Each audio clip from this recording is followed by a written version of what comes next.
जी, कई बार ऐसा होता है कि हम खुद अपने जीवन में बीमार रहना शुरू हो जाते हैं। बिना किसी कारण के हम बीमार रहना शुरू हो जाते हैं और जब इंसान बीमार होता है तो उसका किसी भी कार्य में मन नहीं लगता है, उसके पास इतनी ऊर्जा भी नहीं बचती है कि वह किसी कार्य को कर सके। देखिए जी, जब परिवार का सदस्य बीमार रहना शुरू हो जाए और आप महंगी से महंगी दवा उसको करा रहे हो, महंगी से महंगी दवाई उसको ला के दे रहे हो, बढ़िया से बढ़िया डॉक्टर को आप अपने मरीज को दिखा रहे हो, परंतु हजारों लाखों रुपए खर्च करने के बावजूद भी वह मरीज ठीक नहीं हो पा रहा है। आपके परिवार के सदस्य के जीवन में से वह बीमारी दूर नहीं जा रही है और जब लाख यत्न करने के बावजूद भी बीमारी में कोई भी फर्क नहीं पड़ता है, मरीज का स्वास्थ्य अच्छा होने की बजाय दिन ब दिन गिरता जाता है, तो मन में बड़ा संकोच पैदा होता है।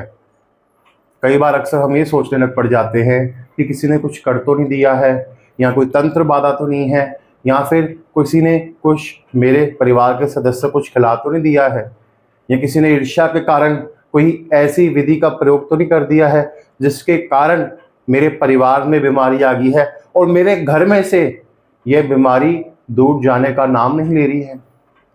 चलो, माना कि परिवार के सदस्य को तो खराब कर ही रही है, उसके स्वास्थ्य को नीचे गिरा ही रही है और साथ ही साथ हमको आर्थिक रूप से भी कमजोर कर रही है।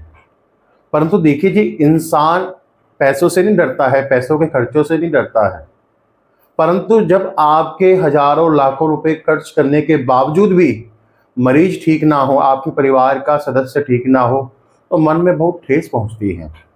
आज मैं आपको वीडियो में एक ऐसा उपाय बताऊंगा जिसको करने मात्र से आप देखना कि आप जो दवाई भी खा रहे हो या फिर परिवार में कोई बीमार रह रहा है, वह धीरे धीरे ठीक होना शुरू हो जाएगा और जो दवा आप बीमारी के लिए खा रहे हो वह दवा भी धीरे धीरे लगनी शुरू हो जाएगी। इसलिए आप वीडियो के लास्ट तक बने रहें। उससे पहले आप मेरे चैनल गगन शर्मा उसको सब्सक्राइब अवश्य कर दीजिए। बहुत बहुत धन्यवाद। राधे राधे। देखिए जी, हमारे पास अक्सर बहुत से लोग आते हैं जो अपनी जन्म कुंडली दिखाते हैं।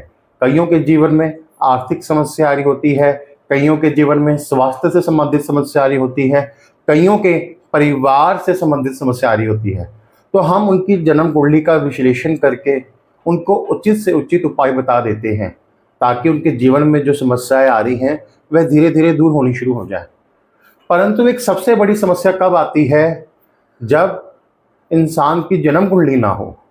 कहने का भाव ये है, कई लोग ऐसे आते हैं जिनको अपने डेट ऑफ बर्थ नहीं पता होता है, समय नहीं पता होता है, जन्म स्थान तो चलो पता होता है, परंतु कई बार देखने में क्या होता है, ना तो तारीख का पता होता है ना समय का पता होता है। अगर जन्म की तारीख का पता है तो जन्म के समय का नहीं पता होगा एग्जैक्ट क्या है। तो हम ऐसी अवस्था में उनको ऐसे कौन से उपाय बता सकते हैं कि जिनसे उनको लाभ पहुंचना शुरू हो जाए।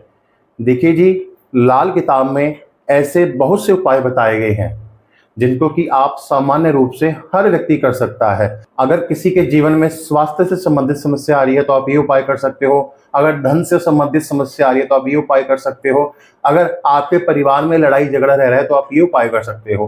कहने का भाव ये है कि लाल किताब में ऐसे बहुत से उपाय बताए गए हैं जिनको कि आप सामान्य रूप से हर व्यक्ति कर सकता है। उनके लिए जन्म कुंडली की आवश्यकता नहीं है। तो इसलिए जिन भी लोगों के जीवन में या परिवार में से बीमारी दूर नहीं जा रही है तो वह क्या उपाय कर सकते हैं। देखिए जी, आपने एक पीले रंग का कद्दू लेना है। देखिए जी, मैं आपको दोबारा बता रहा हूँ, जिन भी लोगों के जीवन में से बीमारी दूर नहीं जा रही है या फिर आपके परिवार का सदस्य बीमार रह रहा है, हजारों लाखों रुपए की दवाई लेने के बावजूद भी उसके स्वास्थ्य पर कोई पॉजिटिव रिजल्ट आपको नजर नहीं आ रहा है, तो आप क्या उपाय कर सकते हो। अगर आपके पास जन्म कुंडली भी नहीं है उस जातक की, तो आप एक पीले रंग का कद्दू लीजिए। जी हाँ, आपने कद्दू लेना है पका हुआ। जी हाँ, वजन की कोई मात्रा नहीं है, वजन जितना मर्जी आप ले सकते हो, पर आपने जो कद्दू लेना है वो पका हुआ होना चाहिए, पीले रंग का। हरे रंग का तो सामान्य तौर पर मिट जाता है, तो आपने कद्दू लेना है पीले रंग का पका हुआ। अब आपने इस कद्दू को लेना कब है? इसको आपने लेना है बुधवार शाम को।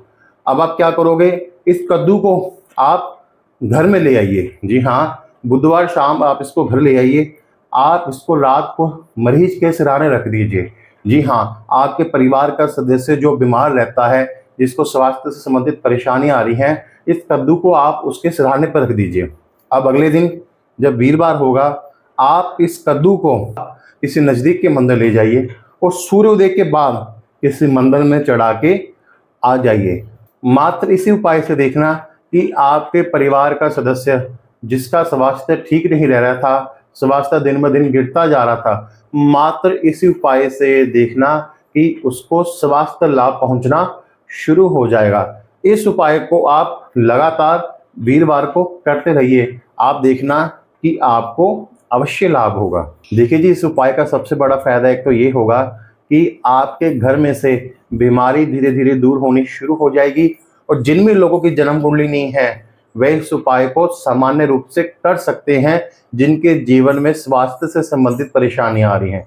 देखो जी, जैसे जैसे आप इस उपाय को वीरवार के वीरवार करते रहोगे, आप देखना कि आपके परिवार के सदस्य जो बीमार रह रहा है वह धीरे धीरे ठीक होना शुरू हो जाएगा। और कोई किसी प्रकार की भी अगर आपको कोई वहम है, कोई तंत्र क्रिया की हुई है, तो वह भी धीरे धीरे दूर होनी शुरू हो जाएगी और दवा आपके मरीज को लगनी शुरू हो जाएगी। तो इस छोटे छोटे उपायों को आप करते रहिए, आप देखना कि आपको अवश्य लाभ होगा। अगर आपको ये वीडियो पसंद आया तो वीडियो को लाइक अवश्य कीजिए। आप मेरे चैनल गगन शर्मा व्लॉग्स को सब्सक्राइब अवश्य कीजिए। बहुत बहुत धन्यवाद। राधे राधे।